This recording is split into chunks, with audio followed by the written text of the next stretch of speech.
Tricia, can you hear me? Just keep turning my mic off. Okay. All right, Tricia, I want to make sure. Jen Leeper, Jeff Peterson. Here. Hi. Bonnie, I saw you. Here. Jessica, I saw you. Jen Jacobson. Okay.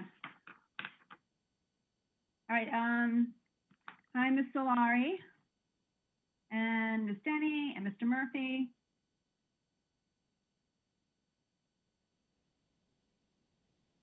Is Ms. Phillips? Hi, Ms. Phillips. And Mr. Graber? Not here. Yeah, I don't think he's coming. I think it's just me and Lily today. Okay. Thanks for joining us. Thank you for having us. Okay. And is FairTV on or no? We don't know yet. Jerry did not come here, so I don't think that we're on. We are on. It's on my TV. Oh, it is. FairTV is here. I don't know where he's doing it from then. Town Hall. Okay. Says. Good. Okay, we're on.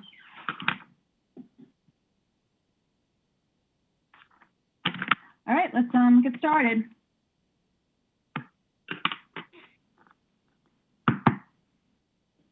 Tuesday, May 12th, regular meeting of the Fairfield Board of Education is called to order. Present, we have Ms. Pitko, Ms. Leeper, Mr. Peterson, Ms. Rotelli, Mrs. Gerber, Ms. Jacobson, Mrs. Maxicanelli, Superintendent Mike Cummings. We're joined by our executive directors. We have our student representatives from Fairfield Ludlow High School, Ms. Phillips and Ms. Denny, and our student representatives from Fairfield Ward High School, Ms. Solari and Mr. Murphy, as well as our headmasters and our executive directors. I am Christine Vitale. I'm the chair of the Board of Education. I thank you all for joining us, and I ask you all to please rise and remain standing after the pledge. Over the weekend, we lost a member of our school community. Coach Dan Callahan passed away suddenly this weekend. He was a paraprofessional at Ward Middle School, a coach of Fairfield Ward High School, as well as a graduate of Fairfield Ward High School. We keep his family in our thoughts and our prayers, and as well as the school communities who I know are mourning him right now. And with that, Mrs. Gerber, will you lead us in the pledge? I pledge allegiance to the flag of of America and to the republic which stands and one nation, under God, under God, indivisible, indivisible, for all. justice for liberty. all.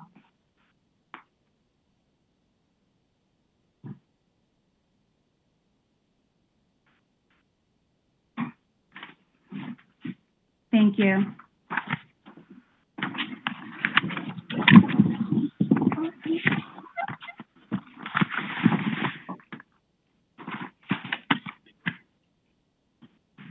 And thank everyone for joining us tonight. We're very happy that we have our student representatives with us tonight.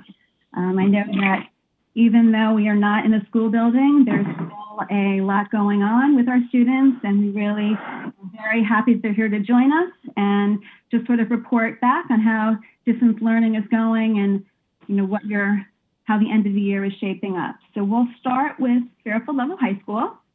Ms. Denny, do you want to start? Or you guys, Ms. Phillips, I'll leave it up to you to decide. I just ask that you please just say your name before you speak. Okay, I'm Lila Denny from Fairfield Ludlow, and over the past few weeks, our students have done a great job adapting to the new distance learning methods. While the past couple months have been pretty difficult, there's still some good news to be heard from the Ludlow student community. For the seniors, as many of you know, there was a big college commitment day on May 1st, which was very exciting. And while we weren't able to wear our t-shirts at school, the Ludlow student government put on a great Instagram account where they could post each individual senior with their plans for next year. And that was a super special and great way to see our classmates' plans for the future. Another special surprise for the seniors was a graduation sign in everyone's driveway earlier this week, which definitely was a little great token of appreciation from our teachers and staff, and we really appreciated the small congratulations. For the senior class, the valedictorian was also announced, which was James Flink, and we also congratulate him for winning the SEAC Scholar Athlete Award along with Hannah Johansson. In terms of distance learning, it's going pretty well so far. We definitely had to work out some of the kinks in the beginning, but now it's finally starting to feel normal, which has been good. And people are beginning to wrap up the year with AP exams starting this week, which has been a pretty smooth transition so far. And yeah. Thank you. Phillips, do you have anything to add? Yeah, I was just gonna build on what we're doing in class, and I'm sure Mr. Axis has kept you well up to date. But a lot of the AP teachers have been utilizing many of the resources provided by the College Board, including My AP Classroom, which is an online resource which the College Board grants us to do sort of practice tests and activities, and it's been, an indispensable resource. A few teachers have been using this plugin called Nod, and it allows us to hold these online discussions on, Google Meets or Google Hangouts, and this grants us the ability to raise our hands or give the thumbs up. So we're getting a little bit closer to that classroom experience. And that's what we have so far for online learning. It was a rough transition at first, but, everybody's settling into it. It's unfortunate that this is happening our senior year, but, we're really grateful for all the effort, the teachers and you guys have put in. Thank you so much for your help. Thank you. And our student representative from Fairfield Ward, Ms. Solari, do you want to start us off? Sure, sounds good. So while this has been a very difficult time, we want to offer our congratulations to awards 2020 SEAC Scholar Athletes Claire Chernisky and Gregory Vogt, along with Taylor Trayons, who is a national winner of this year's PTA Reflections program themed Look Within, and finally Kelly Chapman, who was named a 2020 Connecticut Scholar Award semifinalist. So all very impressive, and we're very proud. And this past Friday, along with Ludlow, our PTA and some outstanding parent volunteers safely went out and delivered senior lawn signs to our graduating 12th graders' homes at no cost. So if you were safely out and see one of the signs, please honk for a senior. On a personal note, it was amazing to wake up to a sign on my front lawn, and I know a lot of the other seniors greatly appreciated it. And lastly, we wish good luck to all students who are taking their AP exams this week and the next few days. It's definitely a crazy time, but I think everyone's adapting well and doing great. The virtual learning has been going really well. I think the more interactive programs we've been using, like Google Meet, has really helped the students and teachers connect. So overall, it's been positive, and we thank you all for all your support. Mr. Murphy, do you have anything to add to that?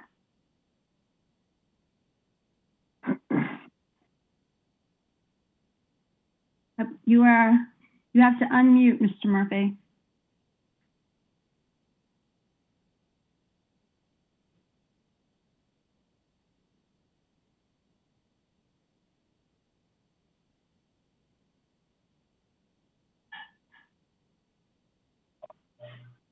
Ellie, it doesn't seem that Peter's going through. Do you want to maybe go to the rest of the list? I can finish up for sure. Yeah, we just have a few things. So the Fairfield Ward High School counselors would like to invite juniors to a college essay writing Zoom workshop and a Q&A about college admissions on May 27th. That will be, and June 3rd, sorry. So that will be a great way for our juniors to keep preparing virtually. There will also be a senior homeroom virtual door decorating activity next week, which will be a great way to bond even though we're not together. And additionally, we would like to thank all ward families and students who submitted pictures with messages of gratitude for our staff on Teacher Appreciation Day. It was a great video, and we are so thankful for all the ward staff who have gone above and beyond during this time. And then finally, our music department, with the help of the teachers and their students, created an uplifting video compilation for the song Don't Stop Believin', which was great as well. So that's what's going on. And Now, refresh my memory. I know, Ms. Laura, you're a senior. Ms. Denny, are you a senior or you're a junior? I'm a senior. And Ms. Phillips, you're a senior? Yes. And Mr. Murphy, hopefully you can hear us still. Are you willing to share what your plans are for next year? Have you guys made any decisions? Yes, To we hear have. what you're thinking.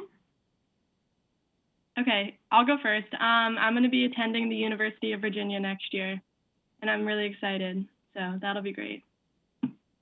Congratulations. And then, congratulations. I'll be attending the University of Wisconsin, Madison. Congratulations. I'm going to be going to Smith College in the fall. Congratulations, Ms. Phillips. Mr. Murphy, Mr. Murphy will be back with us next year. He's a junior, so we're excited to have him next year as continuing being a student rep for Ward. Thank you very much for that update, Mr. Cavana. Mr. Murphy, I'm sorry that we're having problems with your sound, but we appreciate you being here and joining us, and we're looking forward to having you back next year. Do we have any questions for our student representatives and board members? Mrs. McAnally?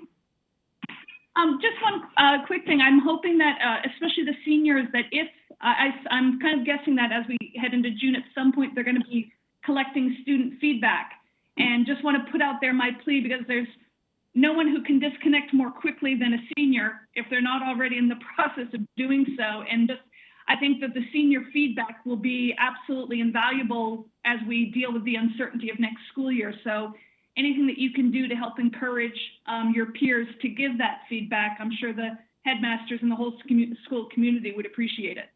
Yes, for sure. We'll definitely do that. Any other questions? Comments for our student reps?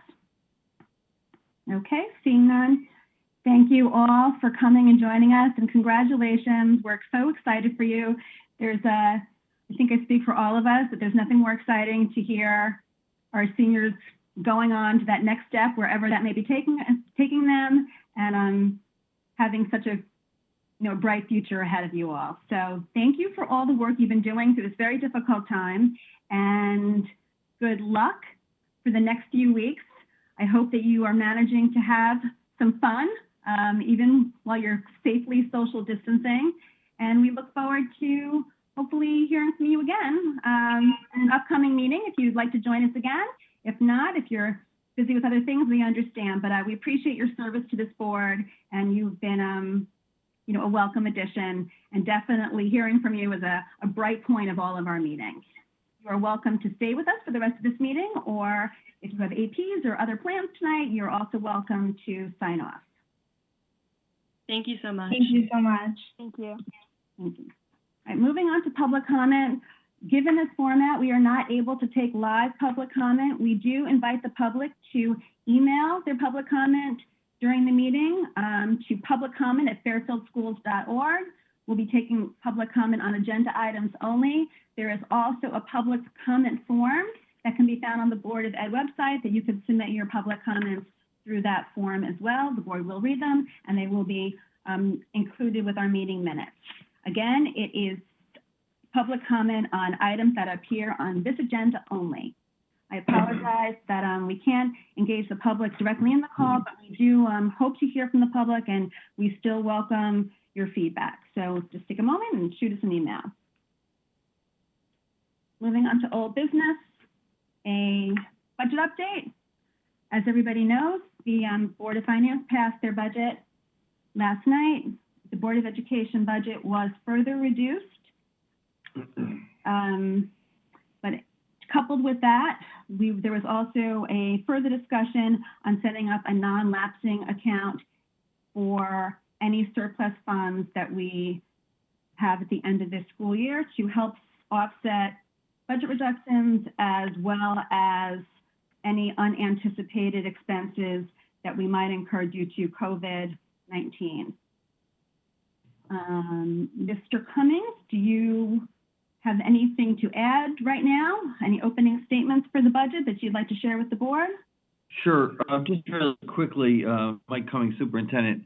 I think the first task, obviously, as Ms. Vitale said, is we have a net reduction essentially of $600,000 that we're going to need to find.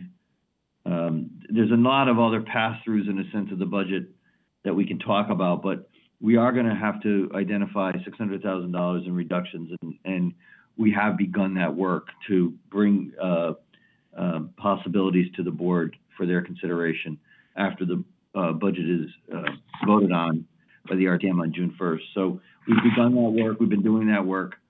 I think there's also going to be necessary some explanation of how a non-lapsing account, when that is passed, will work. Ms. Mansell and I had several email exchanges today. Essentially, and she can explain this certainly better than I, but essentially what's going to have to happen is with a non-lapsing account where some of that fund, you know, as the Board of Finance has discussed it with us so far, that non-lapsing account is split into essentially two different, or meets two different needs. One is the unanticipated expenses related to the pandemic and distance learning, and the other is money that is going to be reduced out of the 2021 budget, but essentially will be paid for with 1920 funds that have not been expended due to savings because of the school closures. As Ms. Mansell explains this, there really will be two budget accounts then that will have to be monitored during the course of next year, the non-lapsing account and its two pieces, as well as then, of course, the 2021 budget. So we have to think about really total reductions or what in the 2021 budget will go into the non-lapsing account, and we're going to have to make decisions around that with the board's approval as well. So we'll be working on that issue as well. I don't know, Ms. Mansell, if anything you want to add to that or explain it better than me. Doreen Mansell, Executive Director of Finance and Business Services. No, you did a great job, Mike, of explaining it. I think I'll stop there at the, I don't want to confuse the issue anymore. Yeah. And we do have, you know, discussion. We have to discuss. I have to wrap my head around this and discuss how we're, you know, the best way to do this. So we know, you know, we had explained, the board has seen, but we have not really talked together about the additional anticipated expenses that we see related to school closure. So I don't know, primarily if we want to, if there's questions that the board would like to ask that we can address right now. And just for a recap for the board, the cut that was made last night, $325,000 was a savings in pension costs. That's really just a pass through. $468,000 was due to a savings in transportation that we realized this year that is being credited to next year. $1,500,000 is a reduction to our operating account, and that comes to a total of roughly $90,000. So that is on top of the $1.4 million reduction that our budget saw at the Board of Selectmen level.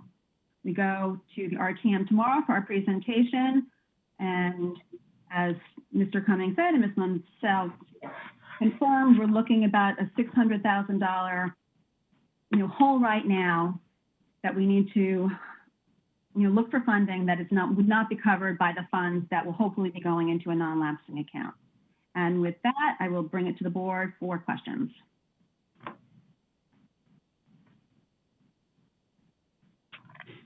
Ms. Jacobson?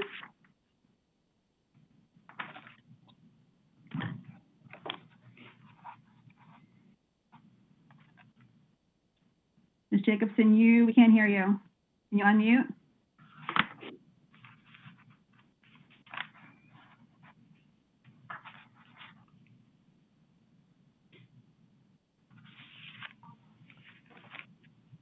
Her computer audio mic might not be working. Jen, you might want to try calling in if that doesn't work.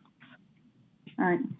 Jen, Ms. Jacobson, while you're trying that, Mrs. Maxinelli, did you have your hand up also? Yes.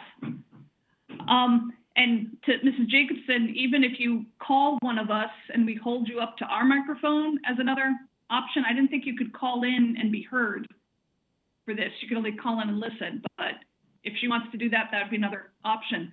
Or just a thought. Okay, yes, I did have a few questions. First, regarding the fact that we are seeing a significant cut in terms of reconciling that. I definitely understand that really what we're dealing with in terms of real money is $600,000 that we're going to have to find and make cuts to our budget. But in fact, there's a sizable number, that 1.5, which has been cut.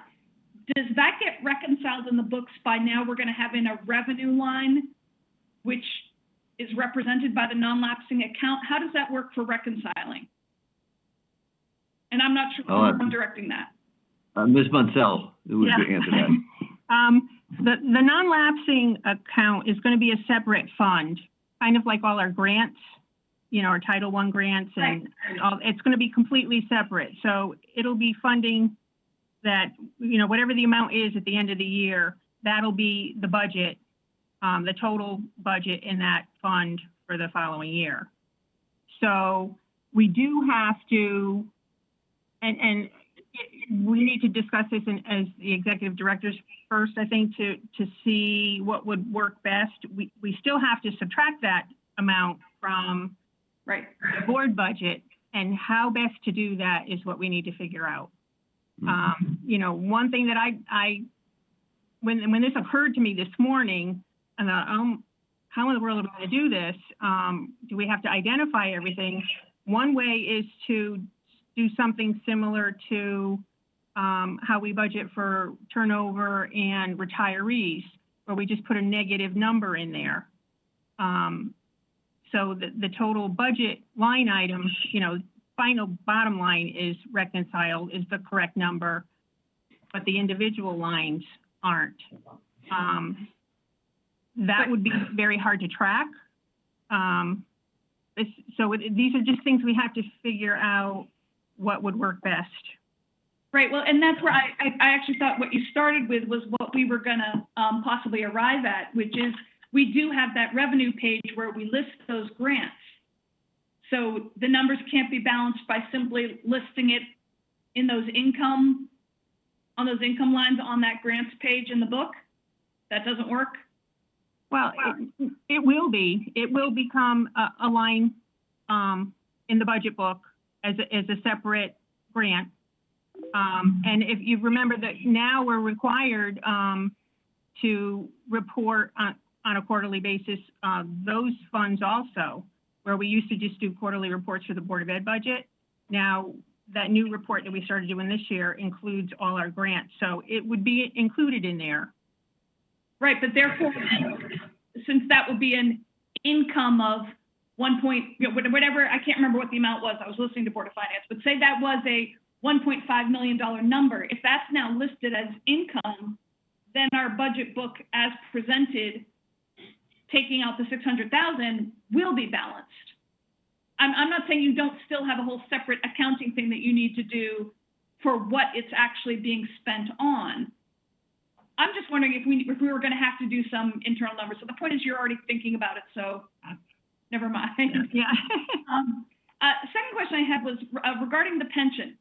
Because obviously that was a number that was wonderful to hear about, that $325,000, which I hadn't realized prior to listening to yesterday's Board of Finance meeting. So I was wondering, when did we find that out, that that was going to be an additional savings? That was a new development. That was yesterday. So, and how did that come about? Is that because of the new tables approved by the pension board, or is this a separate issue? I'm not exactly sure. I haven't had a chance to find out what happened, but I do know that typically when we budget for pension, it's so early in the year, we do it in October, that they base the contribution amount on the most recent, the most available pension report that they have, and it was 2018. And they always tell us that when the new report comes out in the spring, they'll adjust it. And they did, but I hadn't you know, it was so new, I haven't had a chance to find out, you know, why, you know, what happened, what the difference is. Okay, so it's my understanding that that new table came out at the end of February, but that just wasn't communicated to us? There was some changes with that board of the pension board, that the table, and just listening to the meeting, the table was shared with the pension board at the end of February. New numbers were developed. They made a recommendation to the town. Those numbers were not necessarily included in the town budget, and the Board of Finance made adjustments yesterday. So Okay, but Mrs. Vitale, to be clear, it's not that it was not necessarily included. They did not use the numbers from February. I'm just, the timeline of, so then No, well, we they- were never notified, so we didn't find out until yesterday. that is correct. Okay, That this wasn't information that we had before, or when the Board of Selectmen voted. It is literally, as Mr. Cummings said, just came to pass within the last 24 hours. okay. Then are we also talking about the budget sheet that we received in our packet, or is that the next thing we're going to talk about? No, We can answer questions on that. We can, on the projected balances or Yes. the unanticipated, both of those sheets we can take questions on. Okay. I was also wondering on the summary sheet, which I think is the one that went to the Board of Finance, the support expenses and the school equipment. I know we often will save on some of those lines or hold them if we're seeing excesses elsewhere, whether it could be transportation, in the sped line, in the substitutes line. Those are things that we hold on. Why are we still holding on them? In our current situation, it would be very difficult to expend funds on equipment because it takes a lot of research, it takes a lot of collaboration. You know, we need a lot of information from the schools as to what they need because we process it through central office. And I just didn't think that we could do it and do it justice. I would rather carry it over and do it the right way. Okay. And then the question, I assume that so we don't know what's going to happen in June yet, but obviously don't know if I'm taking Mr. Peterson's point if he's going to make this later, but utilities, will that change in June if we start opening the buildings? Are we accounting for that?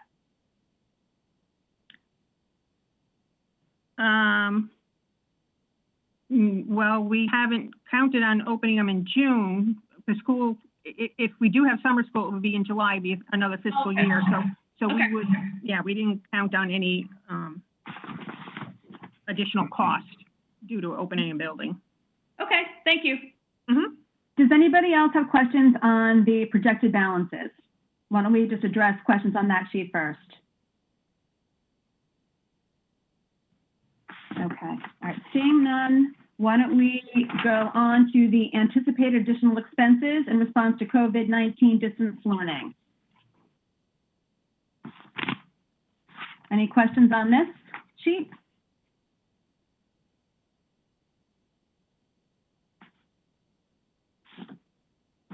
Seeing none, I guess I will ask some questions then. For the elementary online reading books and the program applications and software, could these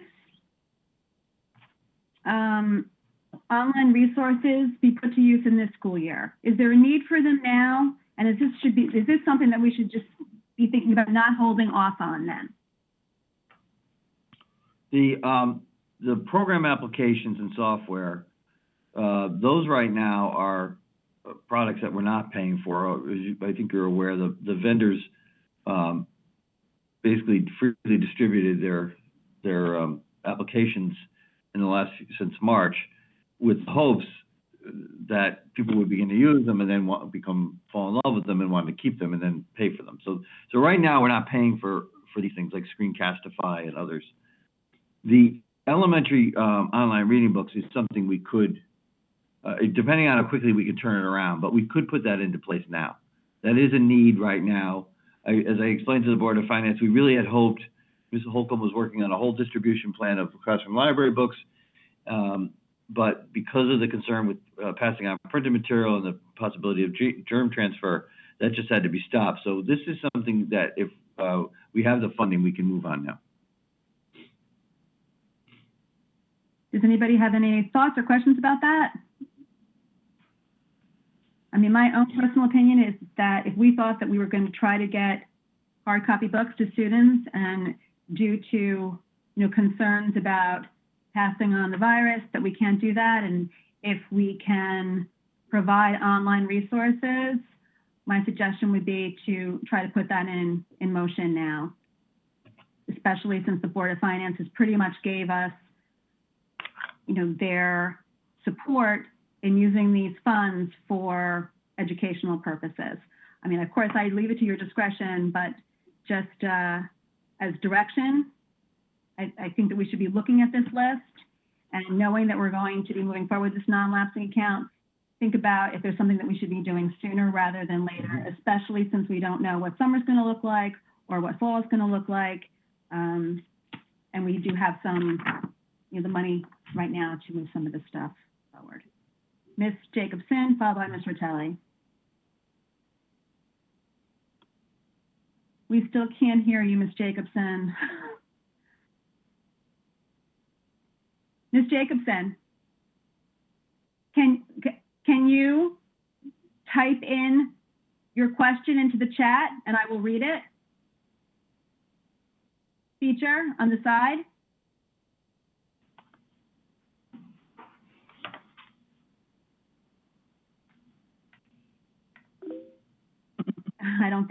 I don't think that she can hear me. Ms. Rotelli, you had your hand up? Yeah, can you hear me? Yes. Okay. I have questions about ESY. Assuming we're in the buildings, just talking about that plan, I know there seems to be sort of like a 25% projected increase for ESY. Do we know the locations? Yes. Will it be the same? It does, and I will say this is a fluid situation. We are waiting for further guidance. I did have an additional conversation with Angeles today that if we are in and we have to implement like social distancing requirements and what have you, we will likely need additional space in which to take.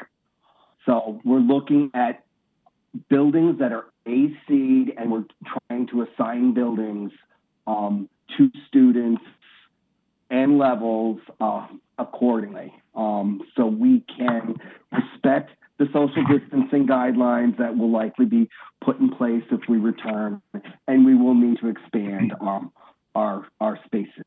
Our initial spaces this year for ESY are at Ward and McKinley. But again, if we have to expand, we talked about the possibility of using Roger Ludlow Middle School and using Holland Hill because they both have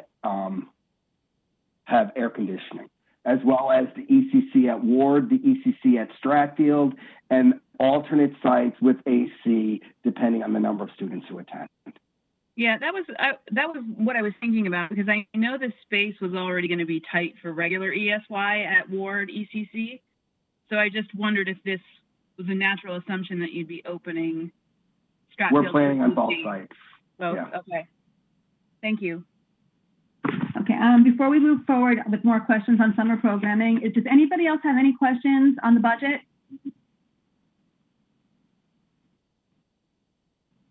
Okay. Seeing none, Mr. Peterson. Hi, can you hear me? I can. Great, Jeff Peterson. I just wanted to follow up on the question about using Ward. What's the status of using Ward along with the AC project that was scheduled for this summer? I'm gonna, Angeles, yeah, Angeles, if you can. So the AC project schedule for this summer is basically going to be a preliminary investigation, drawings. At this point, we can't get things ordered in time to actually do physical install. It will happen most likely throughout the year, phased projects to get it done. and with the big wrap up and the big ceiling takedowns and that type of stuff at the end of the school year. Okay, that's all I want to know. Can you hear me now? I can hear you now. You're welcome. Welcome back, Ms. Jacobson. Thank God for my children. Hi. I was going to come out of my skin. Sorry, Christine, do you mind if I back up? I do not. I'm sorry, everyone. Really quickly, I'm just trying to understand, I know you said that we had a net reduction that we're looking at of $600,000, and I'm sorry if I missed something, but how are we getting to that net if the 1.4 plus the other additions comes out to what we would have in savings? I'm just wondering how you get to that net $600,000 still that we would have a reduction in. I'll attempt this, and then Doreen, if Ms. Montel, if you follow up on it. So let's break out the two cuts. So the initial cut from the Board of Selectmen was based on the $800,000 that they believe will have in savings due to the reduction in the health benefit cost, plus another $600,000 in cuts. So of that 1.4, $800,000 of it is accounted for in a sense with the reduction in the health benefit cost, leaving the $600,000. Then with the Board of Finance cut, and let's call it just for simplicity's sake, 2.2 million, I think. The 1.5 million is a reduction off the Board of Ed requested budget, which will then, in a sense, be taken care of with the non-lapsing account. $325,000 is taken out based on the reduction in the pension, and another $468,000 comes out due to a credit in the transportation contract for 2021. So each of those reductions that they make are accounted for either through the non-lapsing or in other budget reductions. They're basically pass-throughs. So the only thing left standing of all the cuts, of those 5 big areas of cuts, is the $600,000 that the Board of Selectmen made that had no corresponding pass-through or no corresponding savings someplace else. Okay, I guess I'm just confused because 1.4 is from the Board of Selectmen, 2.3 basically is from the Board of Finance. So that's 3.7. Yep. And we're looking at up to 2% would be 3.6. Right. But what we also are based on the anticipated additional expenses due to the social distancing and the school closure. That's the other. Right now, as the Board of Finance has talked about a non-lapsing account, they're talking around. They haven't yet settled on whether it's going to be 3.4 million or the 2%. So they designated in their conversation anyway. Nothing's formal yet. 1.5 million to offset the reductions in our budget. 1.9 million for the additional expenses. Okay. Sorry, I guess, okay. All right, well, I'm sure we'll go over that at a different time. That's still being worked out. I mean, last night at the Board of Finance meeting, we were talking about 3.3 million. They were really looking at, canceling out the reduction that they were making. So that is an ongoing discussion that we'll be having as we, formalize the MOU. And as the list of anticipated expenses changes. Okay, thank you. The other question that I had was just maybe to Mrs. Munsell or Mr. Cummings. Those numbers that were used last night, just want to confirm that those were right for you. So the 325 and the 468, that 468 in the transportation is definitely the right number, and we will be getting that credit. Well, it's Ms. Munsell to answer that. We're working on that. We don't have a final signed agreement yet, but that's our hope. Okay. So I feel like we've been kind of working on this for a while. I'm wondering what your timeline is on that, and if the RTM will like, what is the timeline on that to be certain? Because it was kind of stated last night that that reduction was coming from the Board of Finance due to the expectation that that would be the case. So I'm trying for us to be aware, and the RTM to be aware that that's not actually set in stone yet. And do you have a timeline on when it will be?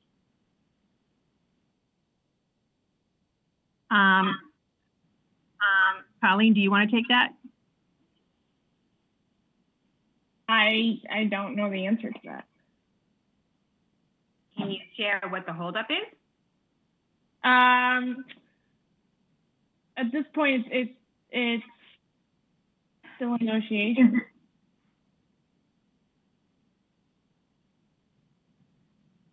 It's a significant amount of money, and any type of appeal has a limited window. So I think it's important for us to have a conversation about the certainty of that number. Is it going good? Is it not going good? It's just been going on for a long time. So, and we have a significant hole here already. So I'm concerned about this number if it's not certain. Just because that cut was stated that it's going to be a sort of a wash, and that's not necessarily the case. It is not necessarily the case, but that was guidance that was given to the Board of Finance by by me and by staff based on discussions at that time. I don't think we should go too much further in discussing contract negotiations right now. As we learn more, that could be something that plays into what the final number of the non-lapsing account might be. Any other questions on the budget?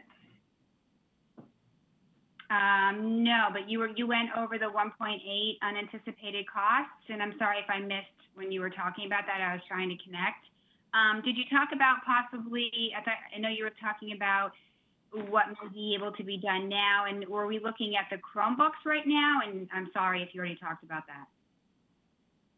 We did not talk about the Chromebooks right now, Mr. Cummings. I don't know if you have thoughts about the Chromebooks right now. If that's something, if the board wants to pursue right now, we can talk about this in more in-depth, being that we did not notice. I don't think we should make any decisions on that. But the sense of the body, just initial thoughts about purchasing that now for grades 3 through 5.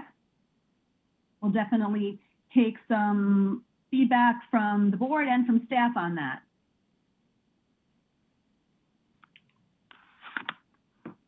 Mr. Peterson? I'll just go on record saying that, like, I'm not happy about that in the abstract. But I understand that we are in a situation where we have to use the tools that are available to us, and we're certainly in a position now where we need to. We're lucky that we have the Chromebooks as a backstop. It's been useful. I still am concerned that we're not looking at outcomes. We're looking at what tools we can use to make things work. But at some point, we're going to have to take a step back and see whether Chromebook construction on the basis of outcomes is worthwhile. But again, that's an abstract point. I just wanted to make it. Mr. Cummings, do you have anything that you'd like to add about the Chromebooks right now? Yeah, I would. I anticipating this conversation, but not having it tonight. I've had some conversation with our elementary staff, first of all, to see if this was something that they felt was necessary.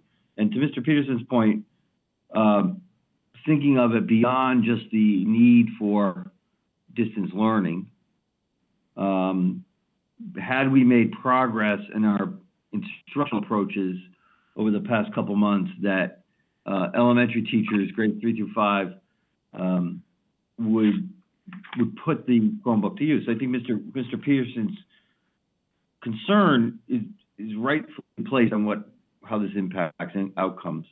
And the anecdotal sense I have at this point from listening to our staff is that it's changing the way they teach, to the positive. It's promoted more student engagement. It's promoted more student and staff collaboration. They're ability to present a lesson and in advance of the actual lesson, and then spend most of the time on addressing student learning needs in response to understanding. I think there's a lot of potential here. It's not to say that we can purchase them and say that we're done with that work, but we unfortunately feel that we're going to have more experience in using the technology next year. So in some ways, I think it's going to be difficult to take it back out of the teacher's hands. You know, they've spent a lot of time creating lessons that now are going to translate, whether we're in school or out of school next year, into practical use. But again, I think it's our responsibility to answer Mr. Peterson's questions, and we'd be prepared to do that at a future meeting. And just for the board's reference, I did speak to Mr. Cummings about this. I think this is something that we should, you know, depending on how the budget has played out, consider moving on the purchase of these Chromebooks sooner rather than later, especially in hearing some conversations about next school year. It seems highly likely that there might be at least periods of time that we will be in distance learning, and we want to make sure that our students have access to the technology they need. I do appreciate that, did not really think about bringing it up tonight for a full discussion, in that I would want teachers who are currently in grades 3 through 5 that are using this technology to share their experiences and some of the ways that they are using it with their students. So we could just hear from the teachers directly. Mr. Peterson, followed by Mrs. McAnally. Sorry, just a quick question. Given various supply chain challenges, are we sure that the volume of Chromebooks that we need is available? And will these be the same model as we have for other grades? They would, yeah, I think Ms. Burns has looked into this, and we feel like we would be able to get them. Thinking more, though, that we have them for the beginning of school, not now. The Chromebook itself would be an HP Chromebook, similar to what we have now. Would be a newer model in a sense, but it would be the HP Chromebook that people are used to. All right, fair enough. And just for clarification, I mean, I would not suggest that we move forward on this until we finalize the MOU, and that make sure that we do have the funding in place. I feel comfortable having this discussion just because this information was presented to the Board of Finance. They do appreciate that there is this need potentially moving forward in order to deliver instruction if we need to close again next year. Any other questions on the additional expenses? Mrs. McAnally. Just to piggyback on Mr. Peterson's questions, just to state the obvious question, what are these grade 3 through 5 students doing at present with no school district distributed Chromebook? Well, a number of students have had to borrow Chromebooks from the district. Students that didn't have, parents who requested an additional device, we supplied. So we supplied those from existing stock, things that were on laptop carts. That's we basically pulled every device that was available and supplied those to students. But a lot of students, I know I spoke with several parents who in anticipation of this, went and bought Chromebooks, and then they're also using devices from home that they already had. So the point being, it's kind of a patchwork of, we're lucky people by and large had the resources to support what the district wanted to do. That's correct. Okay. So I just wanted to clarify that the point is there is a need, and this is a responsibility of the district. I will just put out there my hesitation about this. I support the idea. I recognize the need for being able to do this, and that, we shouldn't have to count on parents doing all this. But I would want, from almost the moment we make the purchase, to start looking ahead to the policy of their usage once we're back in traditional classrooms, because that's where I would have had great problems with the notion that these children have those devices in school without really strict parameters for their use. So I'll put that out there. Okay. Any other questions on Ms. Pickup? I actually just want to echo what Mrs. McAnally said. I think it's no secret that I was never huge on giving students Chromebooks.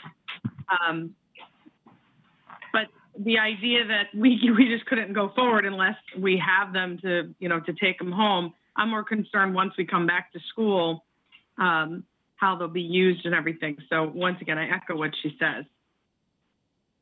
Thank you. Any other questions or comments about this? Mrs. Gerber? Yeah, this is more just about the MOU. Is it okay? This is like a budget question just about the MOU. Yeah. What is the timeline? I spoke to Mr. DeWitt this morning. He was working on the MOU last week. Right now, my understanding is the Board of Finance is reviewing it. And after they review it, they will bring it to us. They are hoping to get it. They said 30 days last night. Some feedback I've received, they're really hoping to get it finalized before the RTM votes on the budget. But it sounds like Mr. Cummings and Ms. Munsell might have additional information today, possibly about the MOU. I don't know. Anything else to add, or Mr. Asa or anyone else who has spoken to members of the Board of Finance? I invite you to add your feedback. I don't have any additional information other than what I had last night, which is pretty much what was just said. I know they're working on a timeline and they want to get this done relatively quickly. Yeah, same here. No other information. I think you said it well. I think they mentioned 30 days, but I think they're motivated to get this done also. And just to recap from the last meeting, I might have told you this already. We had sent sample MOUs from other districts, just so they have that as a reference point. We sent the language for the statute. We sent some suggested language, gave some feedback about really wanting the full 2% of our surplus to be used, and just we're open to discussing how it would be set up in terms of a certain amount of money going to cover the budget reduction, a certain amount of money to cover COVID-related expenses, and if there was any additional funding, how that would be handled at the end of the year. But there seemed to be a consensus amongst leadership on both boards and in conversation with the superintendent that everyone wants to move forward on this and get it finalized as soon as possible. The town attorney is also involved in the process at this point, as you know, Ms. Ducey is in the loop on our end, and we're confident that we're going to get it done. Okay, so I guess my question just is, so once the board of finance on their end has kind of hammered something out, they will then vote on it at a meeting. And I just looked, their next scheduled meeting is June 2nd, which is actually the day after the RTM votes, or would they have a special meeting? They were talking about possibly meeting to meet again in order to finalize this. And once we get information, we spoke about this morning at the Finance Committee meeting, whether or not the Finance Committee meeting members wanted to review it. My feeling is that once we get it back from the Board of Finance, I would bring it back to the full board for input, and we would vote on it. I want everybody to be comfortable with it and on the same page. Maybe ideally, all this would happen on the Board of Finance side prior to our next meeting, so we could just approach it then and not need to have a special meeting. Okay, so I'm sorry, I just want to make sure I'm clear. So the Board of Finance will vote on it first, or the Board of Ed will vote on it first? I'm not even sure the Board of Ed necessarily needs to vote on it, because the Board of Finance is creating this non-lapsing account. Okay. All right, so we don't actually have to vote. I thought you said you were going to bring it to us for a vote, so I just wanted to make sure. I would want to bring it to you for like a sense of the body. Really a sense of the body, just to make sure that everybody was comfortable and understood the language. Okay, but it's not something that the Board of Ed is going to vote on. It is something that the Board of Finance is going to vote on. My understanding is that this, per the statute, this is something that the Board of Finance creates. Okay. Great, thank you. And if I'm wrong, somebody feel free to correct me on that. Ms. Jacobson. Well, I think that's right. No, thank you. I was also going to ask about the process and procedure, so thanks for covering that. And then I also just wanted to mention what was brought up last night about not only fiscal year 21 in this MOU, but was happy to hear about the possibility of future years being involved in this MOU, whether that shakes out or not to be seen, of course, but for unbudgeted emergency repairs or maintenance or things like that. So as we move forward. Hopefully that will make its way in as some part of this process. So just wanted to mention that comment. Any other questions about budget or anything budget related? Okay, seeing none, we're going to move on to a distance learning update. And just wondering if I could get some unanimous consent just to move the graduation planning update to first. On the update, I see that at least one of our students is still here. I'm kind of guessing maybe that Ms. Solari is sticking around to get an update on graduation. So if I don't see any objection, I'm switching the order. We'll get a graduation update from the superintendent and our headmasters. Seeing none. Mr. Cummings, I don't know if you want to give any opening comments on this or if you just want to move it forward to Mr. Well, Cavan. I just to say, I appreciate you moving this on the agenda. I just want to start by saying thank you to Mr. Hatzis and Mr. Cavana for their work they've done on this. And I think that I want to turn the full spotlight on them because they've got, I think, some exciting ideas to talk about. Okay, with that, Mr. Hatzis, Mr. Cavana, thank you for joining us tonight. And we are all excited to hear what you have planned. And just ask you to state your name before speaking. Hi, this is Greg Hatzis, Headmaster of Fairfield Ludlow. Can you hear me okay? Ken? Paul Cavana, Headmaster of Fairfield Ward High School. Well, thank you for the opportunity for us to share a little bit about our plans. Mr. Cavana and I have been talking about this for about a month now, and we were really excited. As you can imagine, we've been getting lots of suggestions from families, from parents, from students. We've been on webinars. We've been talking to colleagues around the state, around the country, all about, so many people are focused on this class of 2020 and all the things that have been removed from their experience as they finish up their senior year. And so it was a huge responsibility that we felt on our part. And Mr. Cavana and I have been working very closely together to do what we hope is going to be justice in some small way for this class. Just a quick background, as we started thinking of what really makes a graduation ceremony special, and we were looking at three components. One is there's always a personal moment that happens. When their name is called, they get to walk across the stage, shake the hand of their housemaster, or the Board of Education member, and that's their moment in the spotlight. There's also something that's memorable and inspirational. It's the keepsakes they can take with them, like the cap and gown. It's the speeches that they hear from their colleagues or their peers. It's pictures they take. It's those types of things.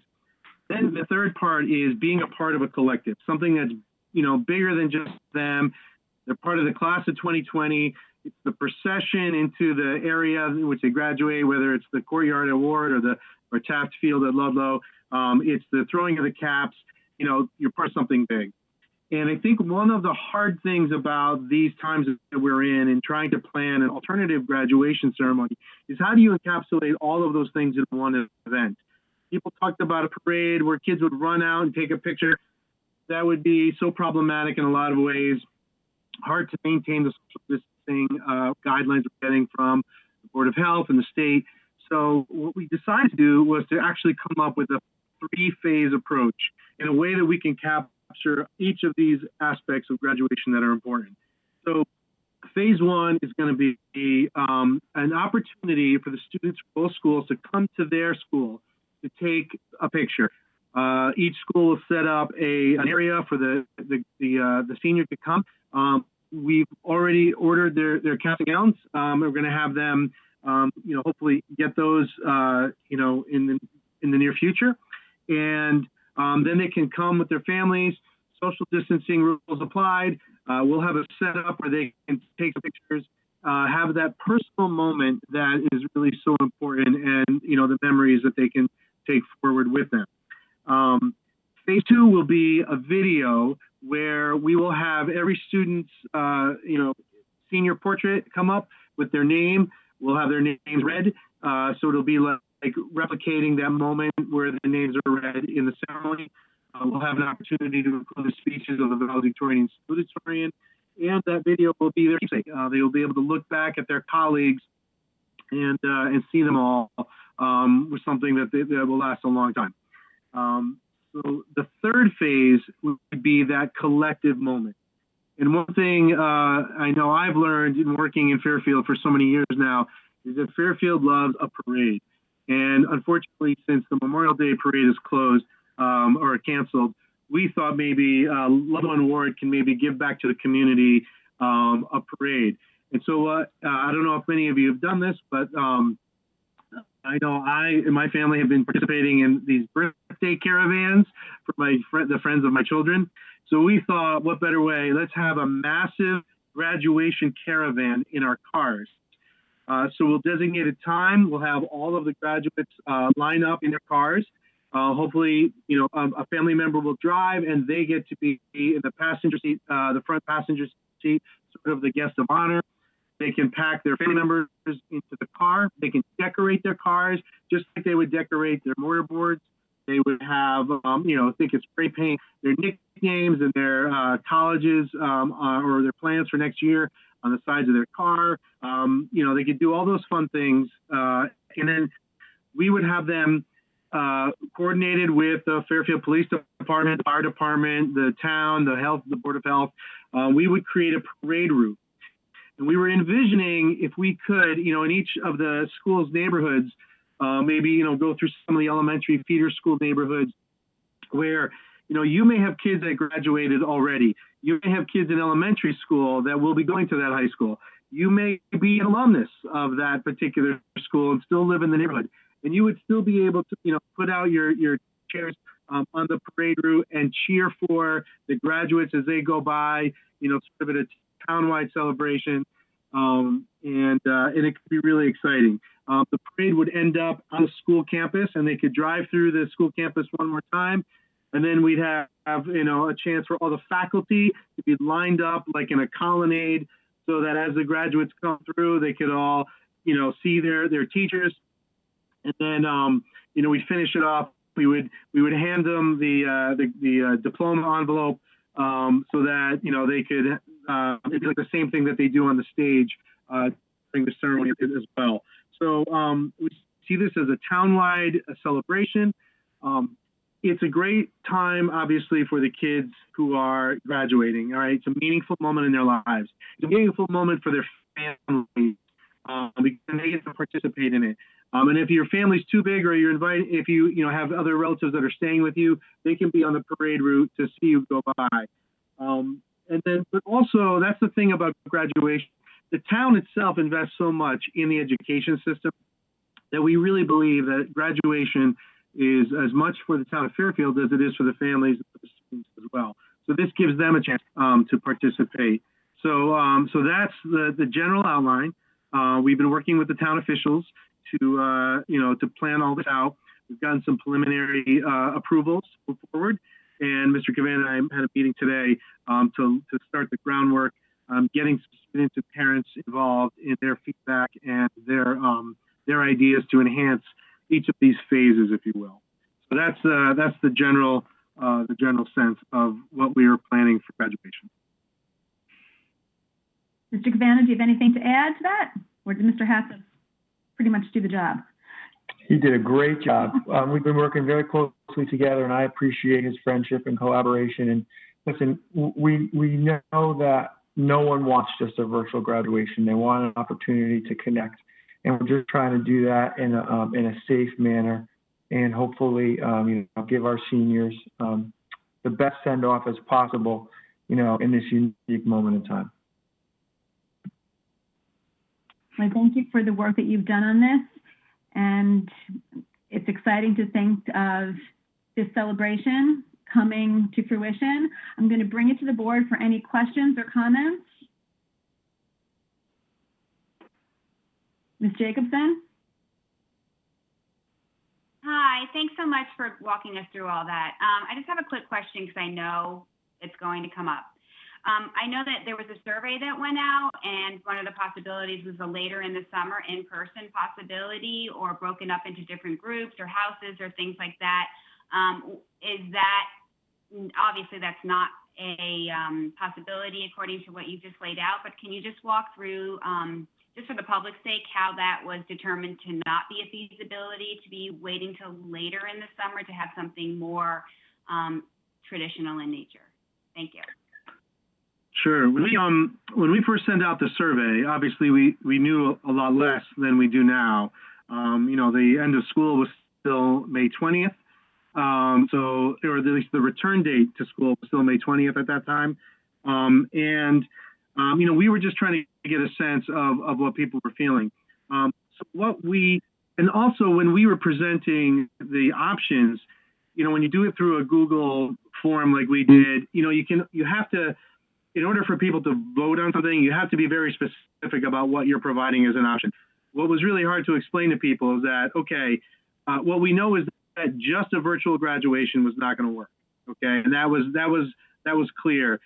People voted for the July because that was the hope that we would be able to actually get together and do something in that way.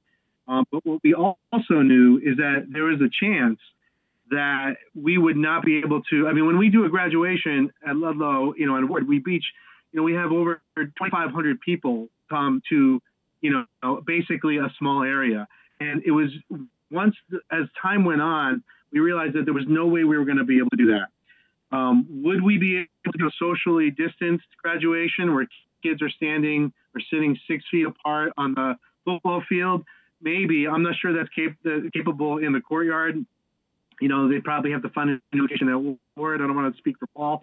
But what we also knew was that there was always the chance we would have to cancel that ceremony and whatever plans that we were making for that and revert back to a virtual graduation in July. So if we kept putting it out, what we knew is that people were going to lose interest. We knew that we were going to come in conflict with vacation plans as people were asking us because they were telling us, oh, we're making vacation plans. It happened in the summer. What day would it be? And that we would start to lose out on the opportunity to include everybody. So we started to target June as the date in which we could find a way somehow to collectively celebrate people. And although we can't do it, physically together, I think the idea of the parade was that we would all be unified. We'd have the town supporting us and getting excited about it. People cheer for random strangers in a marathon that run by. They're going to cheer for the kids in the neighborhood, So those are some of the aspects that we were considering. And although the survey said they preferred a July live ceremony, we saw smaller and smaller opportunity coming before us of being able to do that. So that's how we landed here. And to just to add on Greg's point, because we really went back and forth a lot.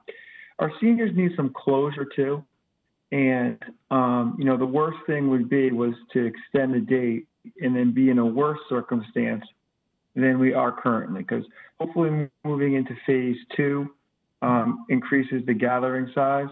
If we were then to postpone it to late July or August, and God forbid there's an initial, a bigger outbreak and we have to go back to phase 1 gathering size of 5, it would even limit our opportunity to at least recognize students and their families individually. So, we really grappled with that, and, we're just trying to make an educated decision on what we know now, because the premise of, things improving in the future as much as we want them to, we can't guarantee it.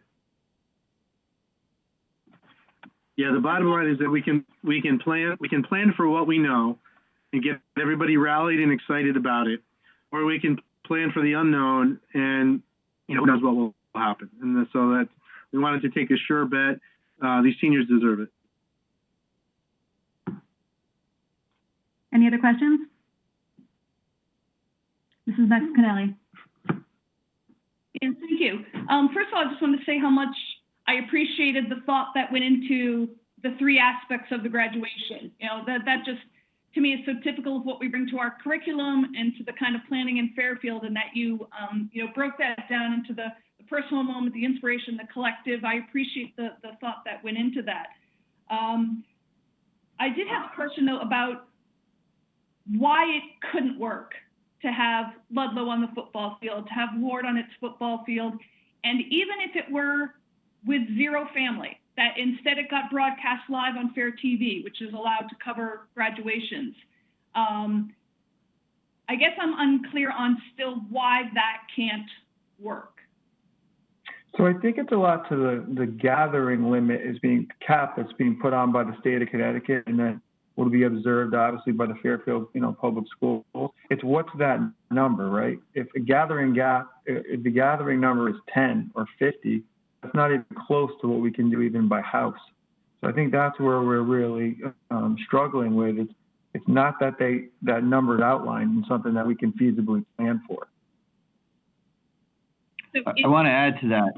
If I could just add to that for a second.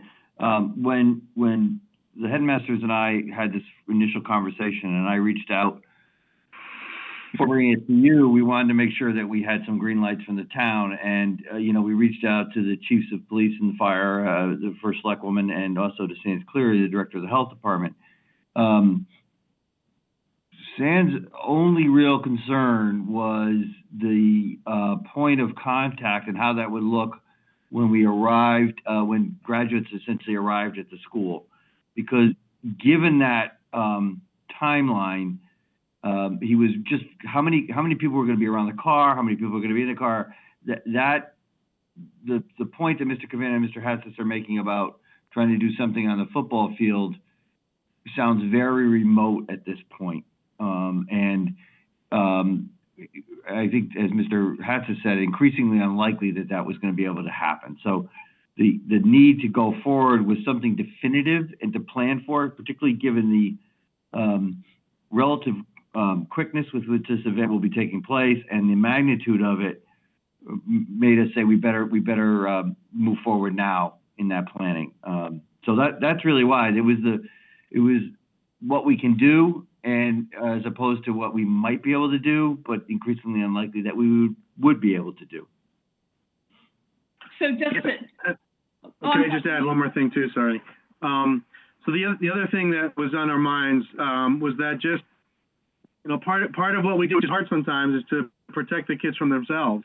Could we invite every kid to show up and be 6 feet apart? I mean, if the guidelines allowed us to, but with no family, managing all the students to be able to say, you can't touch anybody, you can't hug your friends, you can't high five anybody, all of those things that we would be asking them to do. They're amazing kids. That would be really hard, I think, for any group, even adults today who are missing each other.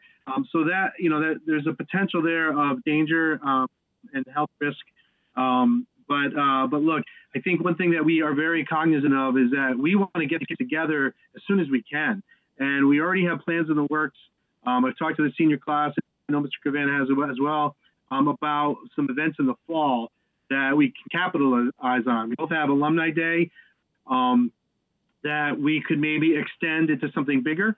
We have money that the senior classes had raised for their proms, and we can utilize that money to, maybe have some sort of celebration for them at a time when we know that many of them will be home and be able to see each other.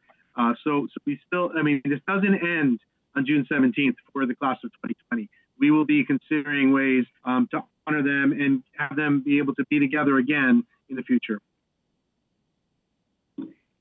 I guess it's hard. Definitely to Mr. Cavanna's point, if there is, I had somehow thought that 50-person limit on gatherings was also being relaxed as of May 20th. And obviously, if that hasn't been, kind of the rest of it's all gravy. That's a, set in stone cutoff point. So I understand that.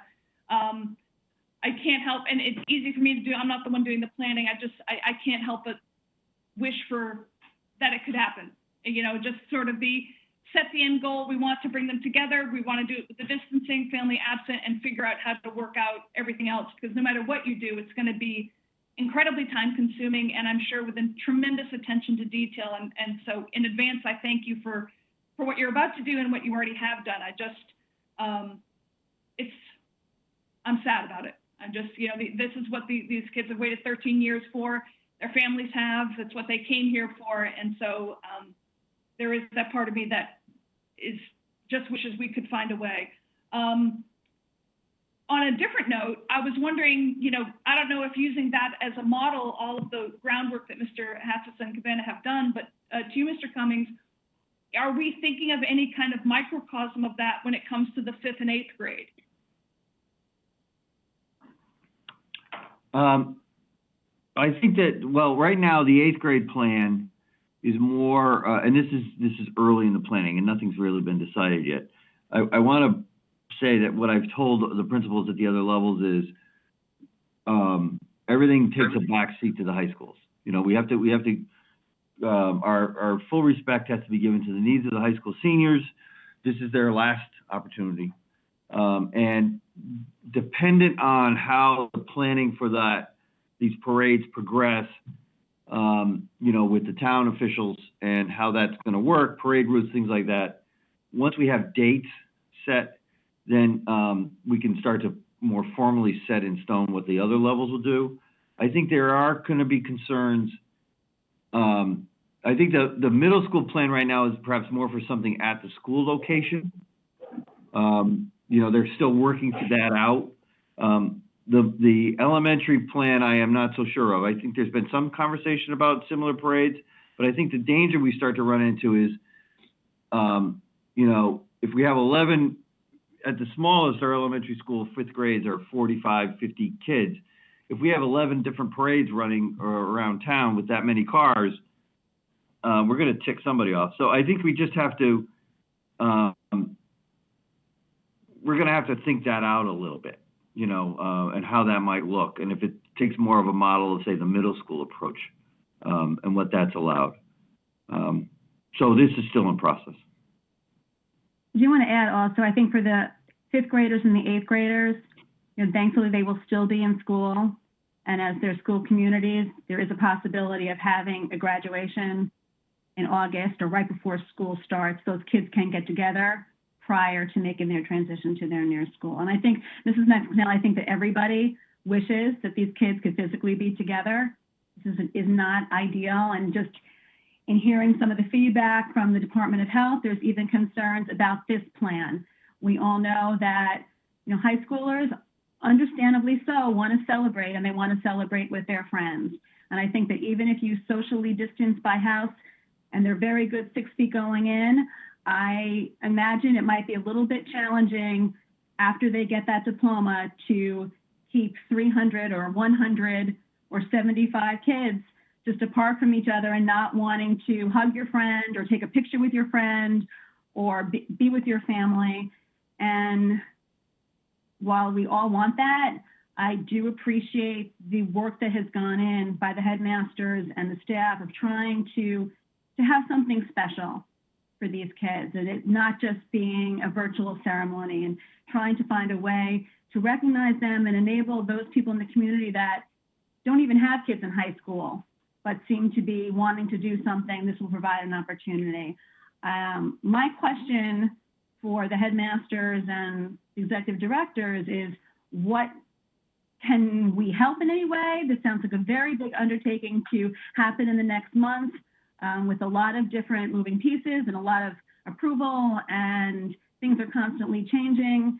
And is there any way that the board can be of service, or even as individual citizens and parents, can we help mobilize other parents to help you?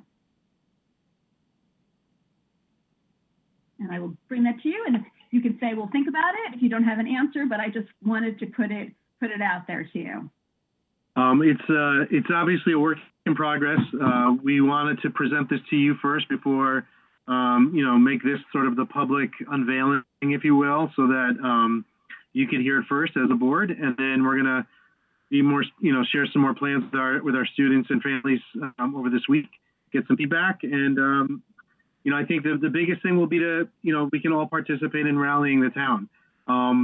The more we can have people cheering on our students, I think the more special they will feel, and that they'll see. In fact, in some ways, it'll be bigger than what most graduations are, that just involve, 4 to 6 members of their family, at least during the ceremony itself. They celebrate all summer and they have parties and whatnot. But if we could get the town mobilized behind this, and it could really be a special moment for them. And that's what we're hoping for. Ms. Sleeper? Can you hear me? Yep. Jennifer Leeper. I want you all to know I actually got a new laptop since the last meeting. Not fiasco. I just want to thank you for being so thoughtful about this and kind of reiterate what Ms. Maxon-Kennelly said. And I can't imagine the heartbreak and devastation of our seniors and our high school staff and all of the work that's gone into preparing these kids. But from a community standpoint, we've often heard as a board, people who no longer have children in the schools wishing they could kind of be more involved in the schools because they are so central to our town. And I think this is a really exciting way when people are feeling pretty lonely to bring the community together. And I wouldn't be surprised if this becomes a tradition post-COVID. And I know I'll be outside my house, and my two little guys will definitely be excited to see that sort of excitement. And just want to thank you. And again, not to minimize, I'm sure, the absolute heartbreak. We have a couple families on this board with seniors, and that's hard. But just as a community member, I think it's awesome. Any other comments, questions? Mrs. Gerber? Yeah, thank you very much to both of the headmasters for working on this. And I guess one question I have is just, when will we have a better sense of the timeline for when each of these events is going to take place? We have a meeting Friday with fire, police, and town services, and I think we'll start with a date because at a time, because obviously the folks in the town know best. The traffic patterns, is this best served on a Saturday morning? Is it, is 4 o'clock the best time? So all those, once we have a time and a date, then we can work backwards, because obviously there's a lot we have to do with seniors in terms of collecting all their materials, getting their diplomas in their hands, giving them the opportunity to come take the pictures. So we will work backwards from that date. So I anticipate, maybe toward the middle of next week, we should have some more concrete details, depending on what the town feels are some things that they need assurances of from us, and how quickly we can make those arrangements. Okay, thanks. And then the other question too, I mean, obviously this is a public meeting and we're discussing it, but will an email be going out to the Ludlow and Ward senior families, I'm assuming fairly soon, just to kind of reiterate what was discussed tonight and kind of just give them a heads up? Exactly. Okay, thank you. Any other questions or comments? Thank you, Mr. Hatzis. Thank you, Mr. Cavanagh, for your work on this. And if there's anything we can do, please reach out to us through Mr. Cummings. Thank you. Thank you. Thank you both. Thank you. Okay, moving on, we're going to go back to distance learning update, the grading update. Mr. Cummings, do you want to give us a status report on this and where staff is? Well, I would say, based on feedback we've gotten, or since the grading report went out, or the grading directions went out, we're in relatively good shape. I've not heard a lot of comment. Spoke with the headmasters actually the other day about this as well, yesterday, and they've not heard a lot either. So we're kind of working now through the process of identifying students' families that are going to need the pass-fail option. These are the families that are primarily having a lot of contact right now through the school. And I'm perhaps overgeneralizing here, and I want to be careful, but a lot of their contact through the school right now might be through the counseling staff. And they've been in contact with those families really from the beginning. So those are the families that are in need that we're working through and trying to support in a variety of ways. So unless there's questions from board members around the grading process. Does any board members have any questions?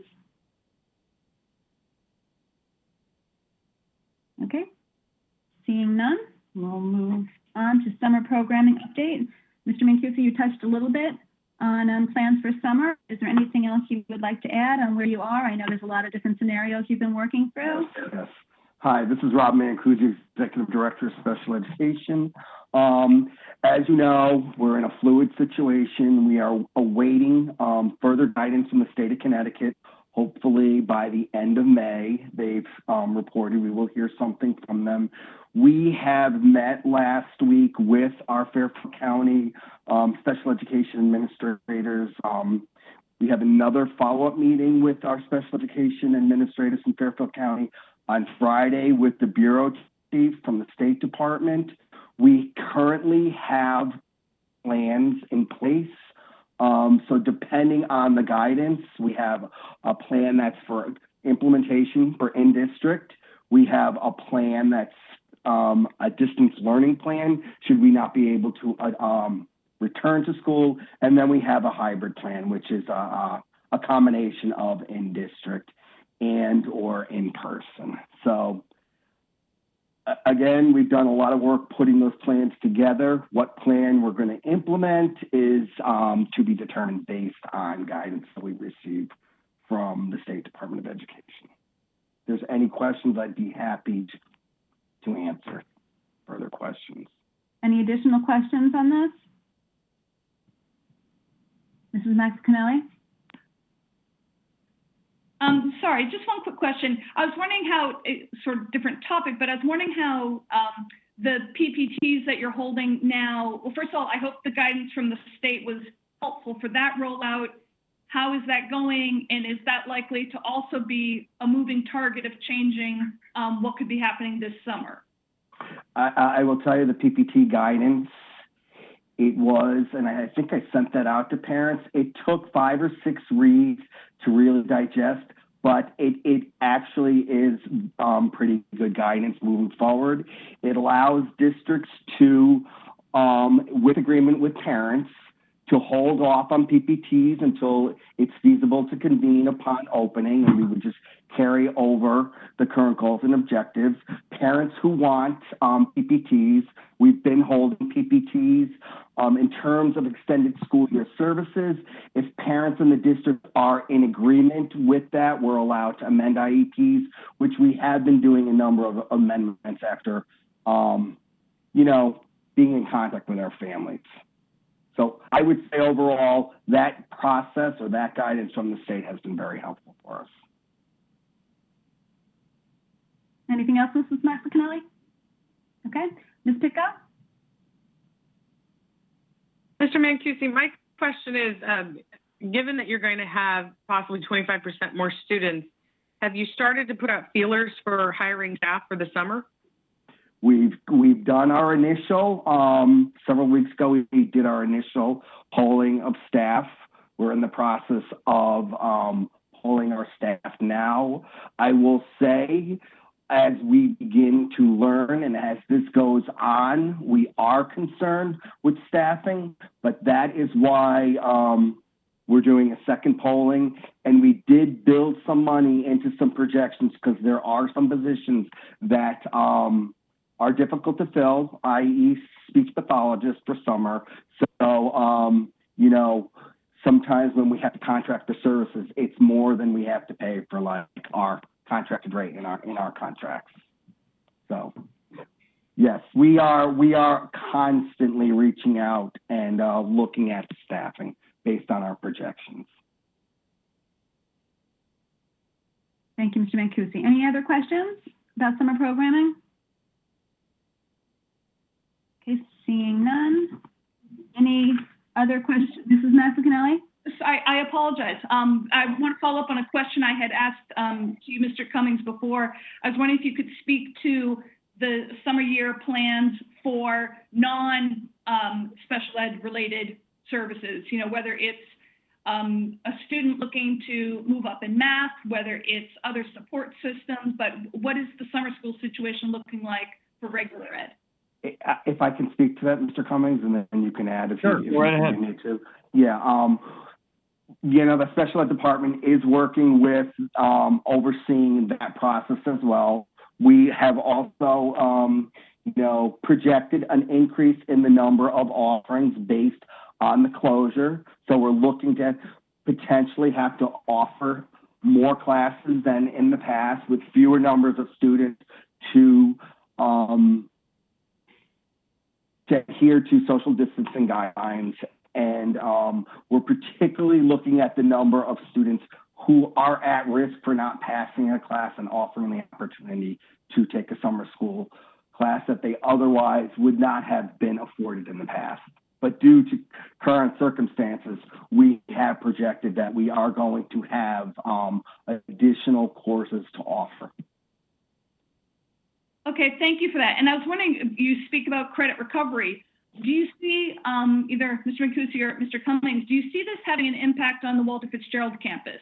That they might be looking at a situation of needing to have a bump in enrollment in September if there is a student who has, either the summer wasn't a possible time, the spring did not go well, they want to graduate on time. Do you see that being something that we're going to have to respond to? Yes, and me and Mrs. Donowitz are in consultation daily about Walter Fitzgerald. And that has been built into the projections as well. Yeah, I would add to that. I think that what this issue has highlighted is really some of the number of different needs that some of our kids and families have. And I think, Ms. Maxon-Kelly, to your question, the need for those kind of social and emotional supports, it's difficult to catalog now. You kind of can guess at it. But I think a growing awareness in Fairfield as well as in other districts across the state is how will we emerge from an emotional wellness point of view from this? I think it's very difficult right now to truly ascertain that, given just the issue around distance learning and we don't have kids in front of us. But when we bring kids back together and when staff is back together, that's going to be very interesting to us. I'm very appreciative of the survey that Fairfield Cares is doing around this too, because I think that will provide some early indications of what we're going to have to support our students and staff with going forward. And a campus or a program like Walter Fitzgerald could grow in need just based on that need, that issue alone. Okay, thank you. Any other questions? Ms. Leeper? Jennifer Leeper. I actually had a similar question. I was wondering if there's any sort of partnership with DCF for children that maybe used to have open cases or still have open cases and haven't for the past couple months been getting typical home visits, and who you guys might have sort of on your radar that you're worried about, but might be less in touch over the summer. And if there's any additional steps happening to partner with DCF over the summer for those children's well-being. Ms. Mancusi, do you want to speak to that?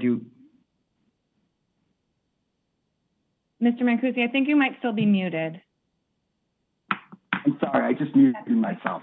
Rob Mancusi, Executive Director of Special Education. We have been in more contact with DCF recently about helping families, particularly about families in crisis and how we can partnership and collaborate with one another to get the support that families need. And they've been responsive in some specific cases that have been really helpful to some families right now. In terms of that moving forward more long term, once school opens, we've not had that conversation yet. We have had conversations about students and staff, social emotional well-being with our consultants and our psychologists and our social workers and our district leadership team on what additional supports can we put in place to address those needs once we reopen. I've been thinking about those kids and families over the summer when we don't have quite the same eyes on them, and even that is obviously really challenging now, but kind of the summer can be a bit of a black hole. And then also, I shouldn't say no. My understanding is that we're not legally required to provide meals over the summer. Is that correct? I don't think we're legally required to provide meals over the summer. Maybe Ms. Munsell can speak otherwise. I will tell you that our staff is actively trying to identify students whose families are having food shortages and trying to hook them up with resources or services to provide some relief in the area. That's awesome. Our staff is the best. That was going to be my next question, so thank you. Any other questions about distance learning before we move on? Okay, seeing none. Moving on to new business. First reading of policies. Policy 3100, business and non-instructional operations budget. Policy 4121, personnel certified substitute teachers. Mrs. Max McAnally, do you have any opening remarks on this? Sure.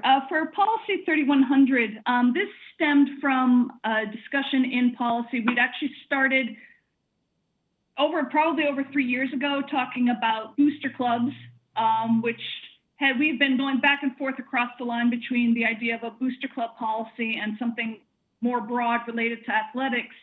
And then that segued into a discussion of resources. And it became clear that before we tackled booster clubs, we really needed to focus on what actually are the resources of the district, how are they allocated, which would answer a lot of parent questions on a lot of things. And so we didn't have a policy that easily fit for that until we finally took a look at 3100, which is our general budget policy. And so if you take a look at it, what you'll notice is that, in fact, there's no reference to athletic with the change in language that we have there. And so two different things were going on. What we were gearing towards and had great conversations with Mr. Cummings about this is the idea of looking to have an annual athletic budget celebration, presentation, recap in the August or September timeframe. And in looking to put that into the policy language, we really struggled with doing that for reasons I won't bother to recap unless you want to reach out and ask me. What we did, though, want to do as a change, which you'll see in the language that's suggested here, is at least have the policy more in line with our budget book. So that language is, should look very familiar to you, that language in red. That's coming straight out of the headings of the budget book. And finally, going back and forth again, where we decided that we were happiest to have, and everyone was happy all the way around, to have that reference, to have the athletic budget referenced, was in the administrative regs, which that's what we arrived at our last policy meeting. Mr. Cummings has already forwarded to us a draft of the change in the language for that, which we're very happy about. I'm hoping it's being rolled out for the fall of 2020, but so that's how this policy is appearing before you. The next policy for substitute teachers, this is hardly something that was a pressing issue. I had been asked, we talked about an issue in policy regarding substitute teachers, which prompted me to look at the policy, whereupon I discovered that the current, and this was left out of the draft that is appearing before all of you, so I think this is worth reading to you, the language in red there, which is now a reference to the position occupied by Ms. Daisy. What that says in the original draft is, if you look at the paragraph under conditions of employment, that second line shall be provided by the certified staff under the direction, and here's the current wording, under the direction of the Assistant Superintendent of Human Resources and Leadership Development. I have no idea when we have ever had somebody on staff with that title, but again, this is just me looking this up for a completely separate purpose, discovering that language and forwarding it to have us update that language.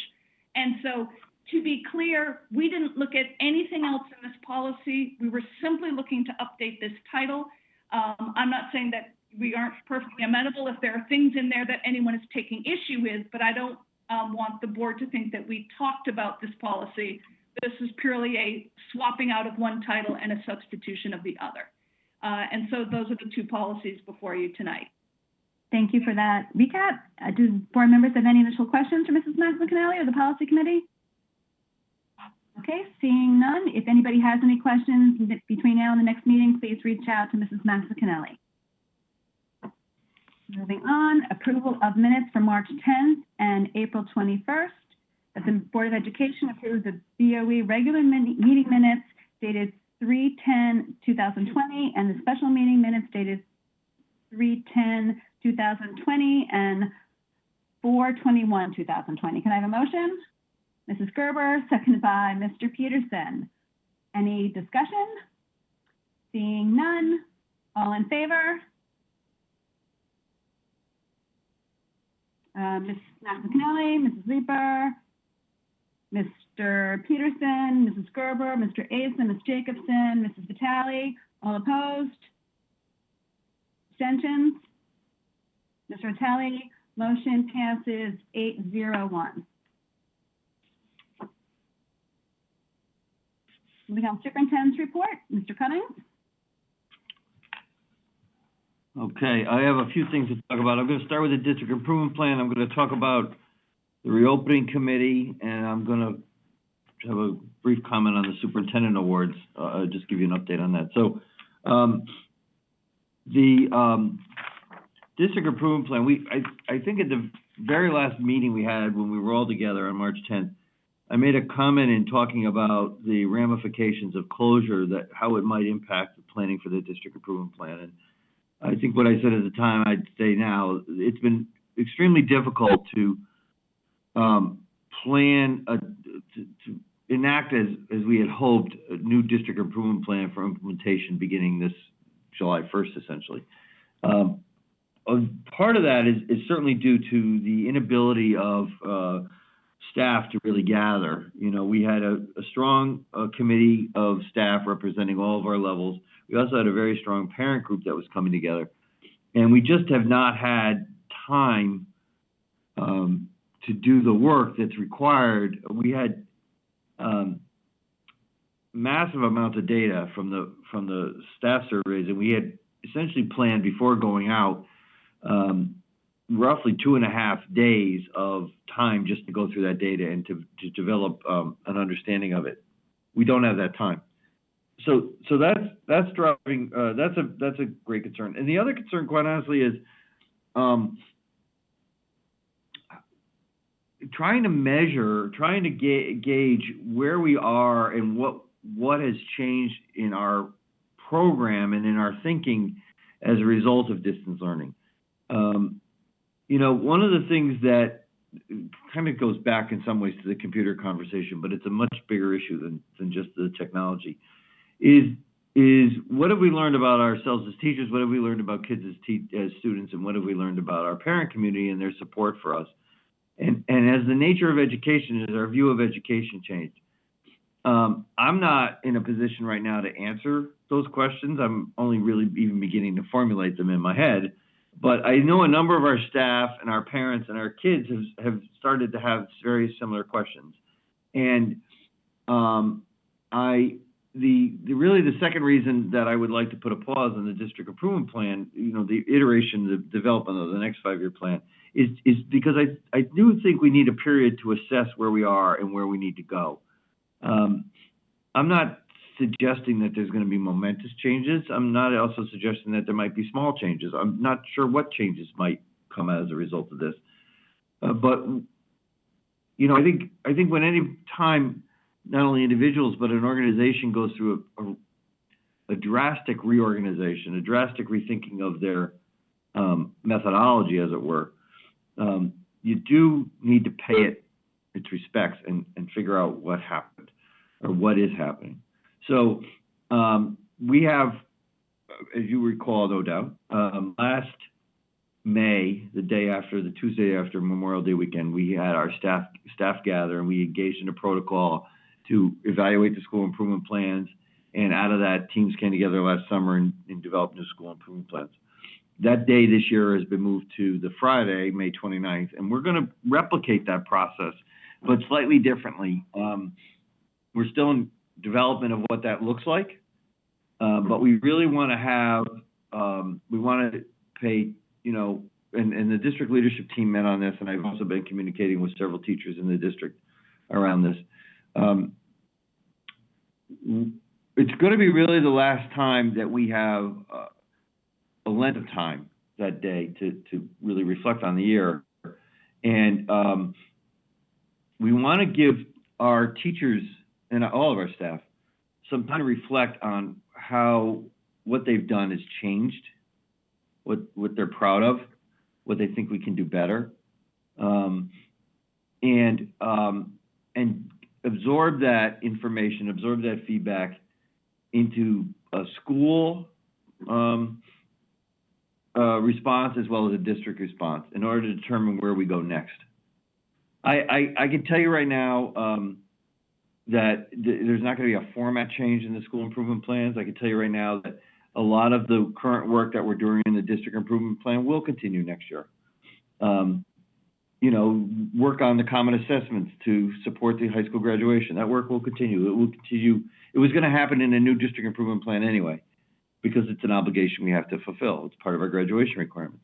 You know, improving instruction is not going away. But I think that we have to frame it now through this different reference. So what I am proposing to you is that based on the feedback we get from the staff on that day and based on what we see our school improvement plans having to accommodate, I mentioned earlier, there's the concerns we have right now, the unmeasured concerns we have with students and staff social and emotional wellness, right? Our plans are going to look different next year. How they're going to look different, I don't quite know.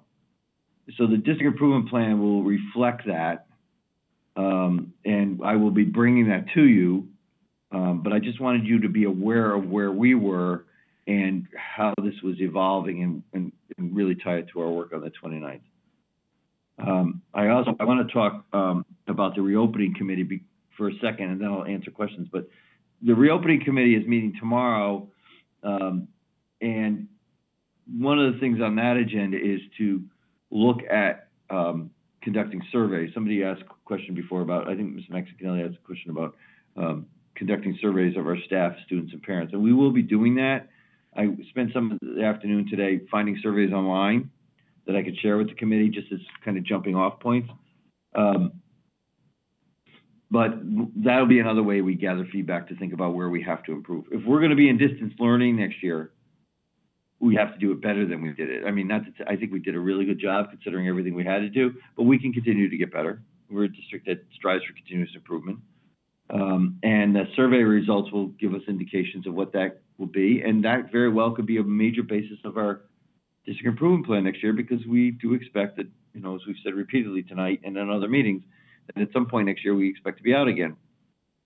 So I'll stop there and answer any questions, and then I just want to make sure I come back to the superintendent awards. Any questions for Mr. Cummings? Ms. Jacobson? Thanks, Mike, for that introduction to that. I had sent a question about possibly, in addition to surveys, thinking about possibly having actually a youth committee on this. So that's just reiterating that point, that are more of a focus group oriented by level, by area, and not necessarily the best and the brightest, but, you know, just a broad range of different students. And then also, I was wondering for our areas where we might have a lot of non-English speakers, will any of this be available in Spanish, or we make an effort or an extra effort to go into some of those areas in order to reach them in a way, in a non-traditional manner, perhaps, possibly? Yeah, thank you for both that. Yes, the youth committee idea is on the agenda for tomorrow. It's something we're going to bring up, and I'm going to, you know, probably not with this committee itself wholly, but we'll then reach out to the principals to start to identify students for that. One of the plans we had begun to talk about for the next district improvement plan was increasing student voice. So this will be a great place to begin that. And we have been doing, and we will continue to do, translations of our documentation. I know a lot of the work on the ground has been done by our EL teachers. Ms. Gingrave at McKinley has led a lot of this, and we'll continue to do that because we want to be sure that we capture every voice. It even goes back to the grading conversation. We were very aware that we were hearing from a large number of parents, but they only represented one point of view. We had to be careful that we were not slanting ourselves only to that point of view, that people speak out in different ways, and we have to make sure we capture that. Thank you. Mrs. Max Kennelly? Yeah, I was just one question, because I look forward to seeing what, how we move forward with that. But I don't question that we're going to be striving for improvement in a variety of ways this year. We don't need a plan to make us do that. So, that's the least of my concerns.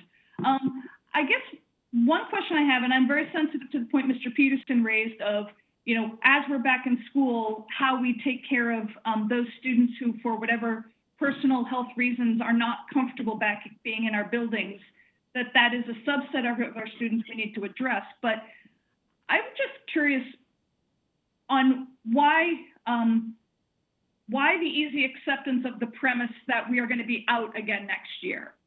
Is it the feeling of the state that as we reopen, we're going to rebound and have a sharp rise in cases of either staff or students who are ill?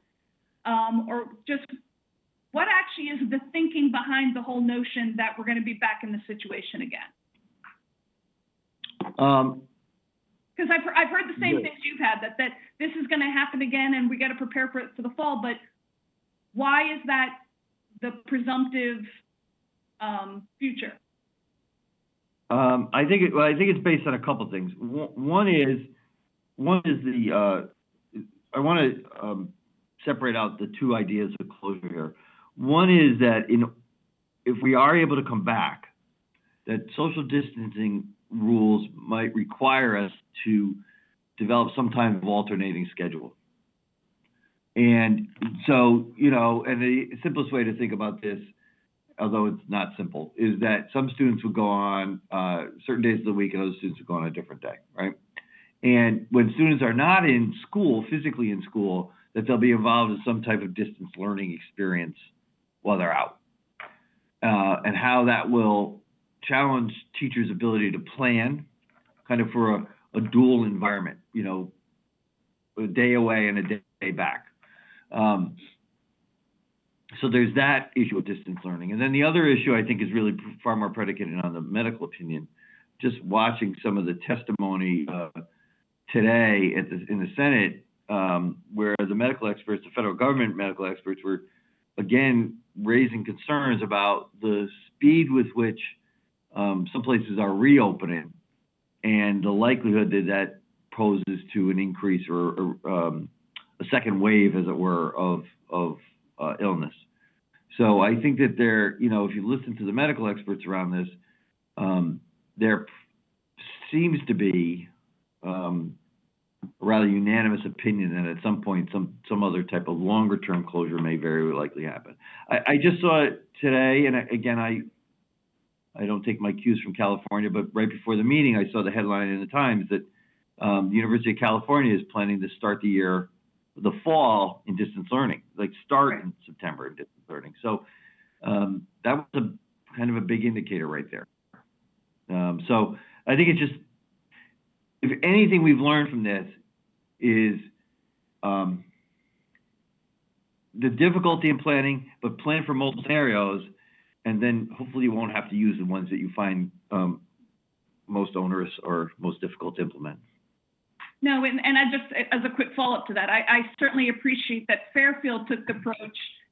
I mean, I'm not positive, but I think you started to reference this in January. That staff is beginning to turn their attention then to, we hope it won't happen, but we're going to start to prepare as if it might. And I enormously appreciated that vision, and I think Fairfield has benefited from it tremendously. And thank you for addressing my question. Thank you, Ms. Pickup. I have a question for Mr. Cummings, and this is just looking for your opinion. As we approach the fall, there are some parents with children that have, medical issues who may choose not to send their child back to school. Do you think the state will change their attendance policy towards credit as we go to more of a blended learning model? I find it very difficult to predict what the state will do. My hope would be that they would. I think this is going to be an issue as well for staff. One of the things that we're looking at is if the accommodations are going to have to be in place for staff with existing health conditions, age issues. So I'm hopeful that the state will recognize that and find some type of way to account fairly for parents and kids in that situation, just as they did with grading, just as they've done with other issues. I think we have a good leadership that would support that type of thinking. Thanks. Ms. Jacobson? Just as you're meeting about the district improvement plan and thinking about the fall or the summer even, you know, I don't know anyone else, but I know that some of the hardship is some of those extracurricular activities or clubs and things that are not academic based that a lot of our kids are missing.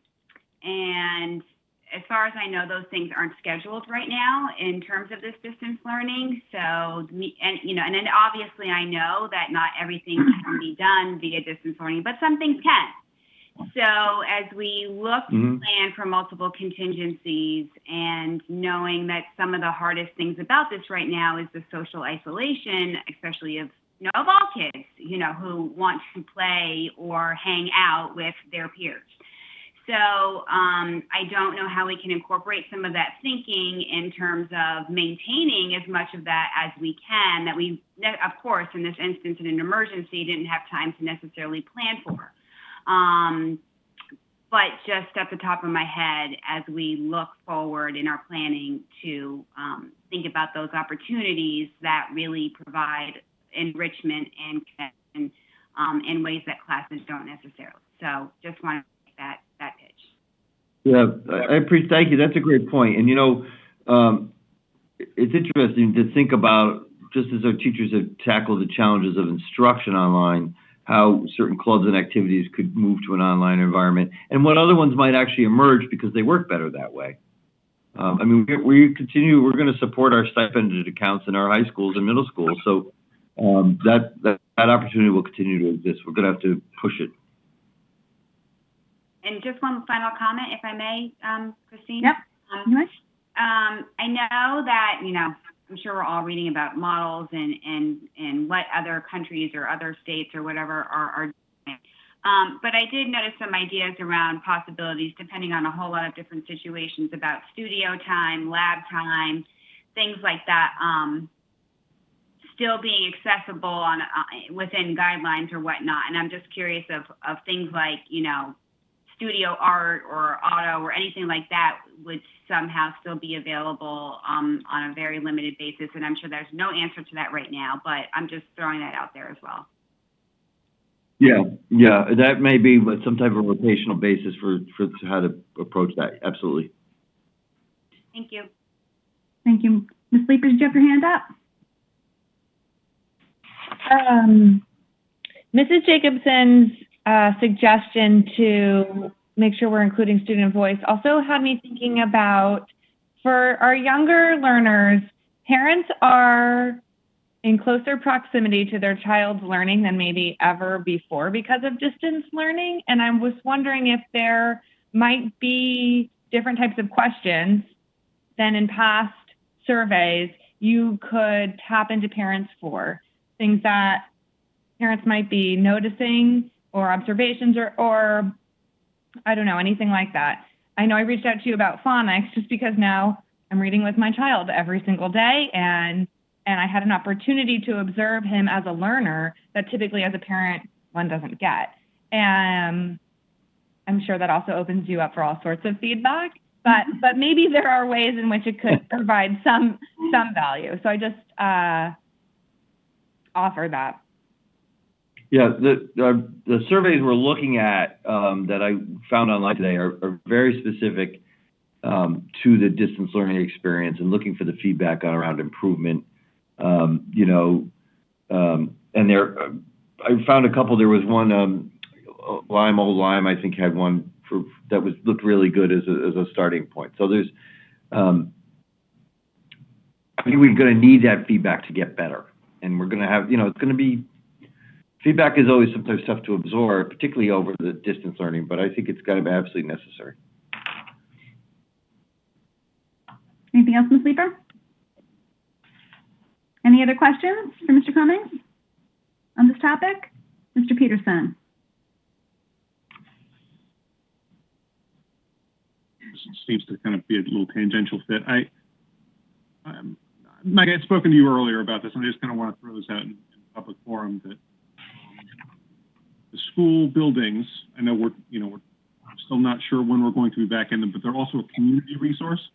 There's a lot of programs that rely on that space, some of which are artistic focus, particularly about Fairfield Teen Theater, which has used wood since time out of mind.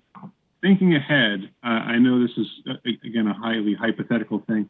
Are you giving any thought to opening our buildings back up to that part of the public? I understand that it's a lower priority than academic programs, but it is a resource I think the town relies on. We are, I think this question came to us. Mr. Papageorge and I actually had a conversation this morning around this because the first issue became the Fairfield Rec Department summer camps. And because of social distancing, the possibility that they're going to need additional spaces. And the concern that we have, the immediate issue we have is cleaning supplies, because part of that social distancing will require, intensive cleaning at the end of every afternoon, or at the end of every day. And while we certainly have done that in the past and we don't mind doing it, the concern we have is the availability of additional cleaning supplies. Mr. Papageorge and his staff have placed orders for more supplies, but we don't have firm dates on delivery. And our concern would be that when we're eventually green-lighted to go back into school, are we going to be able to adequately clean the buildings that we have at that point? So there's kind of a, push me, pull you with this issue that we're going to have to address. And clearly it's not just us. And we're going to be working with the rec department around trying to work on some solutions to this, as well as other providers that are out there. So I think, like many things, we're hoping that some of this will clear up in the next month.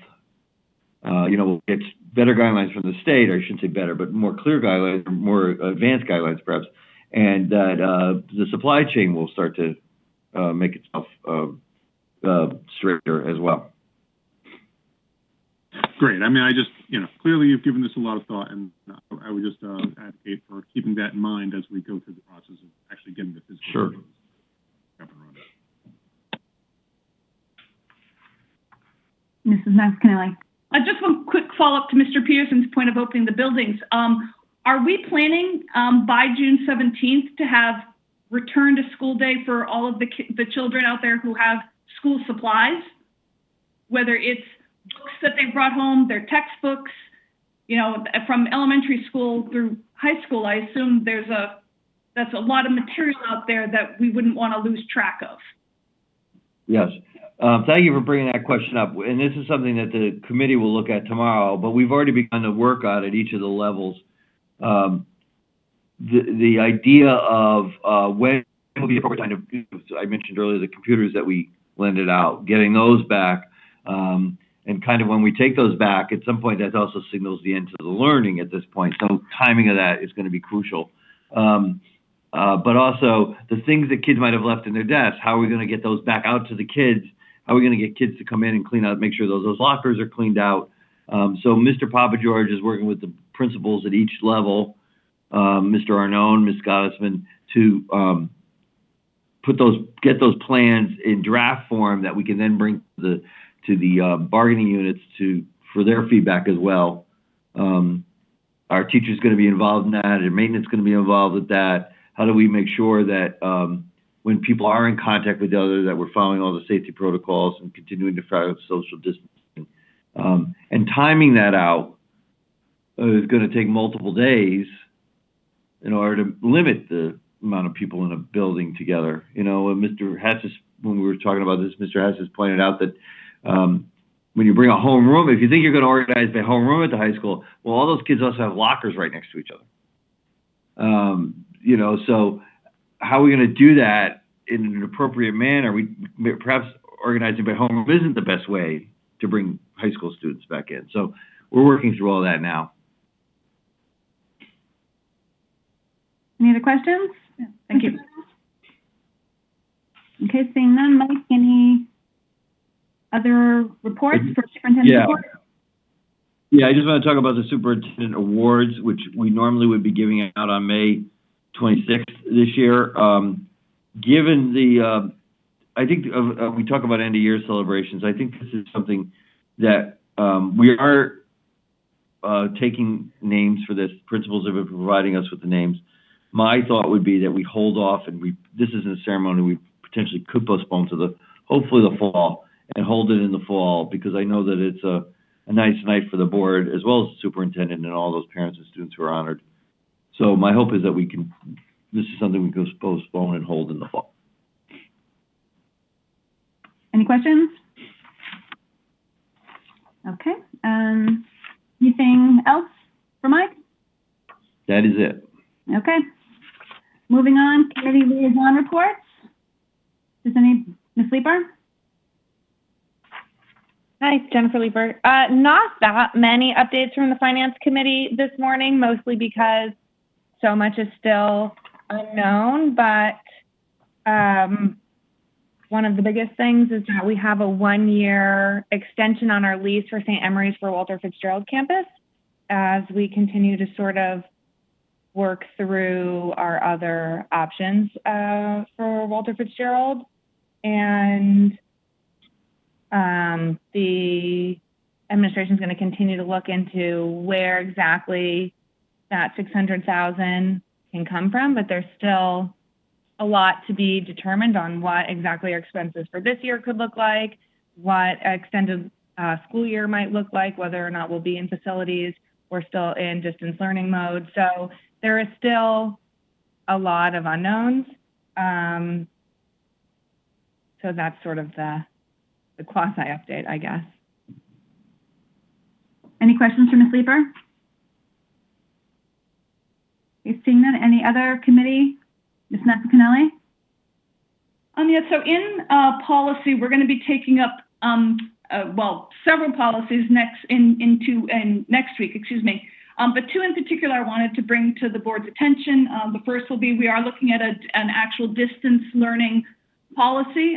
This came to us from staff, because I did reach out to Mr. Cummings just to say, in the course of all of this, have policies come up that are not currently serving us well now that they've been tested through this. So I think we'll be looking at a few things related to that. But one that was immediately brought forward was a distance learning policy. So we'll be working on that next week and possibly bringing that forward or holding over. But to the full board, that I'm looking for input if you have any. But we did finally have room on our agenda. We are bringing up the school calendar policy. And this was something that came about through last year's issue with the school graduation. And the policy committee was charged by our chair, Mrs. Vitale, with taking a look at the school calendar policy. And so we began our discussion a week ago. I believe we will be resolving our conversation next Tuesday. And if we do have any recommended changes, bringing it back to the board. But I just wanted to put out there to, obviously, Mrs. Jacobson and Mr. Peterson were with me in policy, but for the other 6 of you who serve on the Board of Ed, if you have explicit issues with our school calendar policy that you not want us to talk about, but that you would like to advocate for change regarding, I don't need to know it now, but I would appreciate hearing from you prior to next Tuesday. Because it's only the 3 of us in the room and we had our perspective. But I think it's important, given the charge from our chair, that I hear from the other 6 of you before we make our decision and do with that as we will in policy. And if we make no change, I will report that fact out. If we do have changes, then obviously you'll see the evidence of that. But I do ask the other, my fellow 6 board members who are not on policy to please give that some thought. And again, if you have not things for us to consider, but actual changes you would like to see made, I'd appreciate hearing from you. Thank you. Thank you. Any other committee reports? Mrs. Gerber? Just wanted to let everyone know that the Mill Hill Building Committee meeting is meeting tomorrow. I'll be calling into that meeting, and everything's kind of moving along for the time being with that. If I get any new information tomorrow, I'll certainly let you guys know. But for now, everything is still kind of moving forward. Thank you. Yep. Anybody else? Seeing none, moving on to open board comment. Any open board comment? Seeing none? Oh. Do we have somebody? Did I miss a hand? Me. You? Bonnie. Bonnie, sorry. Ms. Rotelli. Hi, Bonnie Rotelli. I just want to give a shout out to Rob Mancusi and his team for the parent presentations they've been putting on every week. I think it's been very successful. It's been a great way to connect with the parents, and there's been some valuable information shared, lots of questions, and parent interaction with staff. So I think it's been great, and I hope we continue to see it in and out of quarantine going in the future. I think it would be great. So thank you. Thank you. Thank you, Ms. Rotelli. Anybody else? Seeing none, on to public comment. Again, for those members of the public that are listening, you can email public comment on agenda items to publiccomment@fairfieldschools.org or enter public comment on agenda items through the form that is on the BOE website. And with that, can I have a motion to adjourn? Mrs. Gerber, seconded by Mr. Peterson. All in favor? It is unanimous. We are adjourned. Thank you all. Good night, everybody. Good night, everyone. Bye.